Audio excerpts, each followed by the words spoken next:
ওই দলকে মুক্ত কণ্ঠে অভিনন্দন জানানো উচিত, তাই না? কিন্তু জানাইতে পারতেছি না মুক্ত কণ্ঠে। অভিনন্দন জানাই, অভিনন্দন জানাবো, কিন্তু মুক্ত কণ্ঠে জানাইতে পারতেছি না, কারণ আজকে আপনারা জিতছেন কিন্তু ইতিহাস অন্যদিকে হাঁটতেছে। কিছু বিষয়ের কারণে এই ভোটের গায়ে এমনভাবে কালি লেগে গেছে, যেটা খুবই খারাপ একটা কাজ হয়েছে। খারাপ কাজটা কি সেটা আমরা আস্তে আস্তে আলাপ করব। এইটার দরকার ছিল না এইভাবে কারচুপি করার।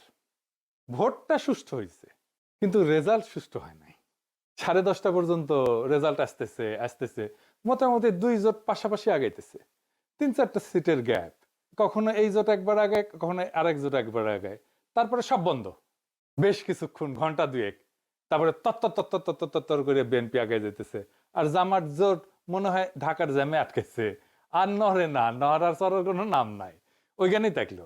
40 থেকে বিএনপি 208 হইল। আচ্ছা বলেন তো, কখনো এভাবে ডেটা ফাংশন করে? ভোটের সব তো ডেটা, অঙ্ক, এটা কি এইভাবে ফাংশন করে?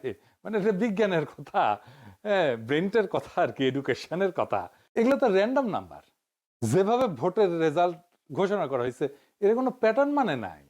আপনি এই ডেটা যে কোনো ম্যাথমেটিক্যাল স্ট্যাটিস্টিক্যাল মডেলে ফেলেন, তারপরে দেখবেন এটা ম্যানিপুলেশন হয়েছে। একদম সেই অঙ্কে কষে এটা বুঝাই দেওয়া যাবে। আমি বুঝাই বলি একটা, ধরেন এটা 300 সিট, তাই না? 2 জোটের সাপোর্ট মোটামুটি কাছাকাছি। তো র্যান্ডম অর্ডারে সিট ডিক্লারেশনের যে ধারা একটার পর একটা আসতেছে, এইটা যদি